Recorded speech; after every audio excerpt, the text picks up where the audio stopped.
এটা কিসের অর্থ দিচ্ছেন দাদা? বিরোধী দলনেতা হিসেবে বিধায়কদেরও বেড়েছে, মন্ত্রীদেরও বেড়েছে। বিরোধী দলনেতা হিসেবে আমি যে বাড়তি বেতনটা পশ্চিমবঙ্গ সরকার আমাকে দিচ্ছেন 40,000 টাকা করে, এটা অনেক আগেই বিধানসভায় পাশ হয়েছে এবং আপনার রাজ্যপালের সাইন টাইন ইত্যাদি, এটা এখন কার্যকর হয়ে গেছে এবং আমার তো না নেওয়ার উপায় নেই, কারণ অ্যাকাউন্টে পাঠায়।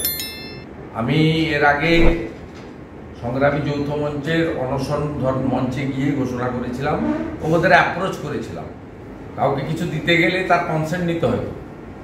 আমি অ্যাপ্রোচ করেছিলাম যে সরকারি কর্মচারী, শিক্ষকদের, পেনশনার্সদের যে ডিএ আন্দোলন, এই আন্দোলন এখন সুপ্রিম কোর্টে আইনি লড়াই চলছে।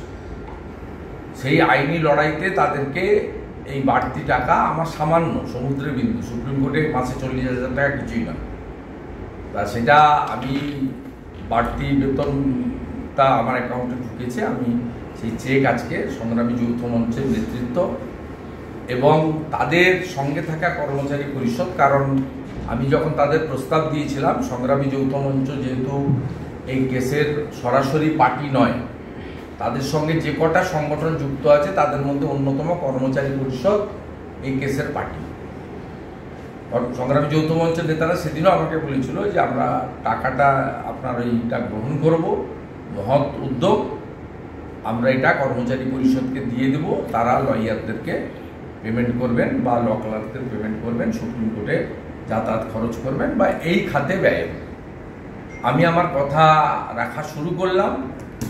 যতদিন আমি এই রাজ্যের বিরোধী দলনেতা থাকবো এবং বাড়তি এই বেতন 40,000 টাকা দেবেন পাবো, আমি প্রত্যেক মাসেই এইভাবে ছবি তুলে নয়, আরটিজিএস করে বা চেক তাদের কাছে আমার কোনো লোক পৌঁছে দিয়ে আসবে। সূচনাকালে এটাকে আমি আপনাদের সামনে রেখে দিলাম এই কারণে, ন্যায্য অধিকার লড়াইতে কেন্দ্রীয় হারে মহার্ঘ ভাতা এবং শুধু সরকারি কর্মচারী, শিক্ষক, শিক্ষাকর্মী নয়, অবসরপ্রাপ্ত পেনশনার্স তাদেরকেও দেওয়া হোক। এই লড়াইতে এই রাজ্যের বিরোধী দলনেতা আছেন, এই লড়াই থেমে থাকবে না, এই লড়াই চলবে। এবং সাথে সাথে আমি আবার রাজ্য বিধানসভা যারা সরকারি দল চালাচ্ছে তাদেরকে অনুরোধ করব, এক্স এমএলএদের তাদেরও ভাতা বৃদ্ধি করুন। তারা অত্যন্ত কষ্টে আছে, তারা বয়স্ক মানুষ এবং তৃণমূল কংগ্রেস রাজনৈতিক দৃষ্টিভঙ্গি নিয়ে দেখেছে এক্স এমএলএদের মধ্যে বেশিরভাগ হচ্ছে বামফ্রন্টের, কিন্তু বামফ্রন্ট ডানফ্রন্ট না দেখে এক্স এমএলএদের জন্য তাদের ভাবা উচিত এবং ভাবার সাথে সাথে সরকারি কর্মচারীদেরও কেন্দ্রীয় হারে মহার্ঘ ভাতা দিয়ে দেওয়া উচিত। কারণ মুখ্যমন্ত্রী তো এখন অনেক ভোটও পেয়ে গেছেন, 2,71,00,000 ভোট পেয়েছেন, 29টা আসন পেয়েছেন, ওনারা কোনো সমস্যা থাকা উচিত নয়, এবারে দুহাত ভরে তার দিয়ে দেওয়া উচিত, এটা আমি আশা করি।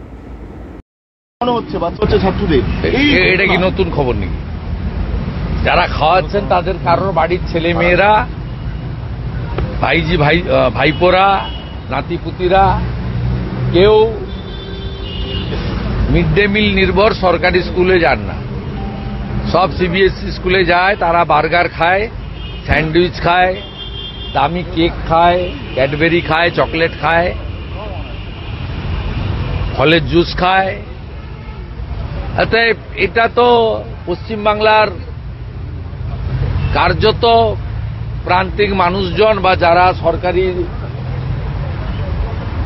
স্কুল নির্ভর তারা পাঠাচ্ছেন। না তো এর নিজের ঘরে যতক্ষণ না অনুভূতি হচ্ছে ততক্ষণ তো সংবেদনশীলতা বা দায়িত্ববোধ কোনোটাই জাগ্রত করা সম্ভব নয়।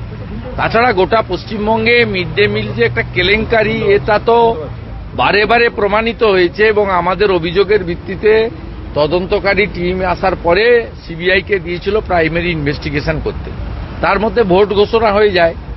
আমি আবার ধর্মেন্দ্র প্রধানজিকে ওই বিষয়টা তুলব যে মিড ডে মিলের সিবিআই তদন্তের অগ্রগতিটা কি। আমাকে নিজে বলেছেন তখনকার শিক্ষামন্ত্রী, আজকেরও শিক্ষামন্ত্রী, যে এটা fit case of the CBI, এবং তারা, আমি টুইটও করেছিলাম দেখবেন এক্স হ্যান্ডেলে, যে প্রাথমিক তদন্তের ভার দিয়েছিল সিবিআই। এবারে প্রাথমিক তদন্ত শেষ হয়েছে কিনা, শেষ না হয়ে থাকলে তাড়াতাড়ি তদন্ত কমপ্লিট করা, এবং মিড ডে মিলের দুর্নীতির সঙ্গে সরাসরি মুখ্যমন্ত্রী নিজে যুক্ত। মুখ্যমন্ত্রী যুক্ত এই কারণে, মুখ্যমন্ত্রী যখন হিঙ্গলগঞ্জে গেছিলেন কম্বল বিতরণ করতে 2023 সালে, সেই সময় তিনি মিড ডে মিলের টাকা থেকে উত্তর 24 পরগনা প্রশাসন 1,80,00,000 টাকা দিয়ে তার মিটিং এবং কম্বল কেনার ব্যবস্থা করেছিল। মুখ্যমন্ত্রী যখন 2022 সালে রামপুরহাটের বকটুইতে গিয়ে ক্ষতিপূরণ দিয়েছিলেন, সেই ক্ষতিপূরণের চেক রামপুরহাট 2 নম্বর ব্লকের জয়েন্ট বিডিওর সই করা মিড ডে মিলের অ্যাকাউন্টের চেক ছিল। মুখ্যমন্ত্রী যখন নেতাজি ইন্ডোর স্টেডিয়ামে করমণ্ডল এক্সপ্রেসের আহতদেরকে 20,000 টাকা করে চেক তুলে দিচ্ছিলেন অনুষ্ঠান করে, পাবলিসিটি করে, সেই চেকগুলো ভগবানপুর 1 নম্বর ব্লকের মিড ডে মিলের টাকা থেকে। এই দুর্নীতির সঙ্গে সরাসরি মুখ্যমন্ত্রী নিজে যুক্ত। তাই আমি বিষয়টা তুলে ধরব। আজকে যে ঘটনার পরিপ্রেক্ষিতে এতগুলো কথা বললাম, আমি অনুরোধ করব মিড ডে মিলের যারা সরকারি আধিকারিকরা কন্ট্রোল করছেন বা শিক্ষক শিক্ষিকারা পরিচালনা করেন, দয়া করে একটু যত্নশীল হন। আপনাদের ছেলে মেয়েরা, আপনাদের বাড়ির ছোট্ট ছোট্ট শিশুরা, তারা কেন্দ্রীয় বিদ্যালয়গুলিতে পড়ছে, প্রাইভেট স্কুলগুলোতে পড়ছে, সেখানে তাদেরকে দামি দামি টিফিন, লাঞ্চ ইত্যাদির ব্যবস্থা করা হচ্ছে, হাইজেনিক খাবার দেওয়া হচ্ছে। দয়া করে এই ছেলে মেয়েগুলোকেও নিজের বাড়ির ছেলে হিসেবে মনে করে একটু দায়িত্বশীল হন। বেহালার লোকেদের চোখের জল, বিধাননগরের গরিব মানুষগুলোর চোখের জল, রামপুরহাটের হকারদের আর্তনাদ, বোলপুরে ওই 2টো বাচ্চা স্কুল থেকে ফিরে বাবার দোকানের সামনে বসে অজস্র কান্না।